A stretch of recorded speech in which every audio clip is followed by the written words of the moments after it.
Et quand on les voit arriver tous, hein, Didier, d'abord, il y a eu une implication incroyable. Ils se battent tous et tous pour arriver les premiers. Et ce soir, on met à l'honneur les premiers. Mais néanmoins, à travers vous, je voulais saluer tous vos copains et vos copines. Parce que c'est grâce aux parents qui les ont inscrits qu'on a pu avoir 2 très belles courses cette année. Et du premier au dernier, il n'y en avait aucun qui déméritait. Ils ont tous joué le jeu au maximum. Alors, comme dans toute compétition, il y a toujours un premier et un dernier. Mais néanmoins, le plus important, comme on dit, c'est pas banal de le redire, c'est de participer. Parce que participer, ça veut dire s'amuser.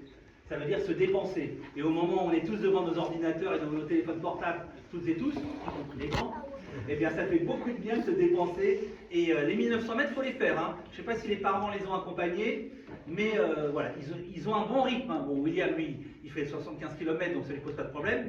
Mais hein, c'est vrai, William, il court bien, les petits, hein, à cet âge-là. Hein. Et quand ça démarre en trombe. Moi, j'ai toujours peur qu'il y en ait un ou deux qui tombent par terre, parce que quand on leur dit doucement, doucement, mais ils partent tous comme des dératés. Donc voilà.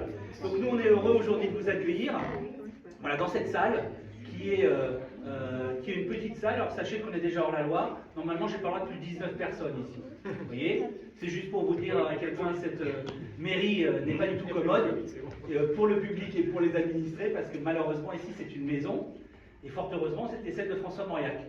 Donc on va lui redonner toute sa lettre de noblesse et on va redonner cette mairie à François Mauriac, qui est prix Nobel de littérature. On a la fierté d'avoir à Weimar un prix Nobel de littérature. Et donc, voilà, dans quelques temps, ce sera à nouveau la maison de Mauriac. Et nous, on aura l'ancienne école élémentaire, puisque dans 3 mois, c'est plus l'ancienne école élémentaire, qui sera une mairie de plein pied, refaite avec des bureaux commodes pour mes agents, parce que mes agents sont sur 2 étages ici. Hein. Et imaginez-vous pour les mariages, l'escalier en colimaçon. Vous l'avez vécu. Donc voilà, et nous on aura la cantine actuelle de l'école élémentaire qui deviendra une belle salle des mariages. Donc tout ça, et le parc bien sûr sera à vous. Et pourquoi je vous en parle? Parce que ça y est, on a officiellement signé avec la comité d'agglomération, parce que c'est un projet qu'on fait en commun. La comité d'agglomération met 3 millions d'euros sur la table, 3 millions d'euros, pour refaire de cette mairie un magnifique pôle culturel, avec premier objectif, tout en bas, refaire une médiathèque 21e siècle. Et les étages, ce seront les nouveaux bureaux qui seront ceux dans lesquels se promenaient les chambres, etc. François Mauriac à l'époque. Et l'objectif, c'est d'obtenir le label Maison des Illustres, qui est un label national. Dans le département, il y en a une, c'est Jean-Jacques Rousseau à Montmorency. Eh bien, on aura la fierté d'en avoir une deuxième. Et pour tous les Weimarois, on a quand même un prix Nobel de littérature à Weimar, académicien. On l'oublie peut-être, parce que tout le monde est en train de courir à gauche à droite, mais on a quand même François Mauriac qui a vécu ici, dans cette maison. Donc il y a un moment où notre rôle, c'est de redonner toute cette lettre de noblesse à un écrivain de renommée internationale, qui s'est en plus engagé pendant la Seconde Guerre mondiale, proche de De Gaulle, et on a la chance d'avoir à ce moment-là la communauté d'agglo qui veut renforcer son identité culturelle sur le territoire. J'ai fait venir le président qui m'a dit: Frédéric, on signe, on les met les 3 millions. Alors c'est quoi le rôle d'un maire? C'est de dire ok, on y va. Mes agents, on va les transférer pour qu'ils soient plus tranquilles dans des bureaux de plein pied, et les administrés, ce sera plus fonctionnel pour venir dans la future mairie. Et plus de parking devant, on les mettra à la place de l'ancienne école maternelle, pour ceux qui voient où c'est, où il y a eu l'incendie. Donc tous les parkings seront là-bas, et les gens viendront à pied jusqu'à l'école élémentaire, sauf évidemment des places PMR. Donc l'idée, c'est de redonner sa force au cœur de ville, et ici, avoir un pôle culturel de renommée internationale. Et quand on en parlera dans 5 à 10 ans, vous verrez. Weimar, ce sera comme Montmorency avec Jean-Jacques Rousseau, Weimar-Mauriac. Parce que quand on aura la Maison des Illustres, un label national, vous allez voir à quel point ça change les choses en termes d'identité culturelle. Et on a toute la famille Mauriac qui a décidé de faire de Weimar sa demeure éternelle. Il ne faut pas l'oublier. Donc on doit être fiers, les Weimarois, de ce patrimoine historique, avec un écrivain académicien. Donc voilà, je voulais vous dire ça parce que voilà, ici, il aimait bien se mettre là et regarder le parc. C'est juste pour vous dire. Et tout ça naît d'une histoire d'amour, je le rappelle, puisque cette maison appartenait à une famille Lafont, et il s'est amouraché de Jeanne Lafont, il s'est marié avec elle, et il a décidé d'acheter cette maison. Donc quand on vous dit « Non, cette maison, c'est la mairie », c'est faux. C'est d'abord la maison Mauriac. Et ensuite, dans les années 80, c'est la mairie qui l'a rachetée pour la sauver. Et comme la mairie n'avait pas d'argent à l'époque, elle a vendu une partie du territoire qui est à côté pour faire la résidence Louise Michel. Sinon, elle n'avait pas les moyens de la racheter. Voilà l'histoire. Mais cette petite histoire, aujourd'hui, on va la remettre sur le devant de la scène et qu'on soit tous fiers de cette future résidence François Morel. Voilà, je voulais vous le dire parce que c'est important. Mais le plus important, c'est pas ça.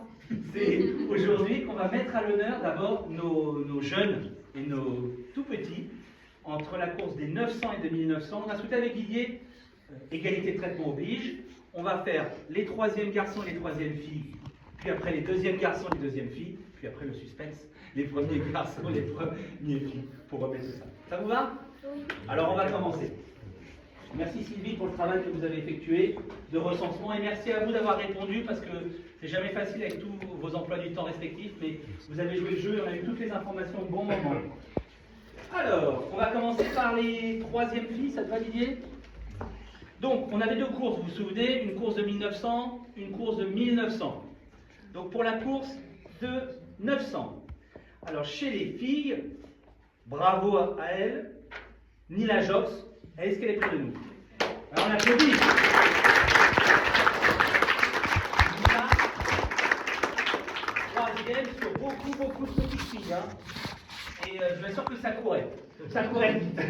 Donc, bravo Nila, et on t'a fait un petit cadeau qui, j'espère, te fera plaisir pour l'été. Ça te fait pour toi. Tu peux le prendre. Félicitations. Félicitations. Nila, viens pour prendre la photo. Et après, on prendra une photo avec tous les enfants et les parents, évidemment, hein, parce qu'on vous donnera. Alors, pourquoi on prend les photos, qu'on vous l'explique.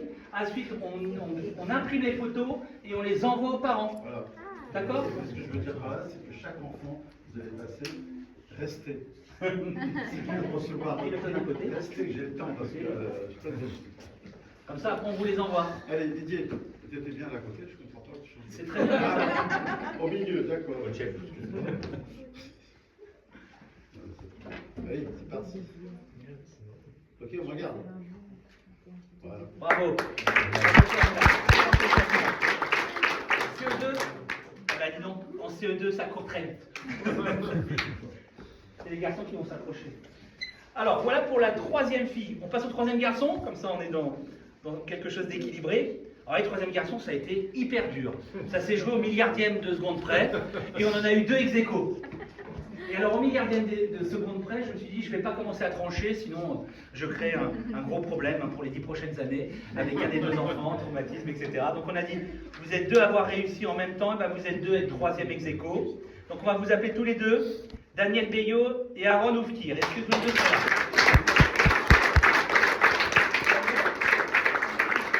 Aaron Gabi.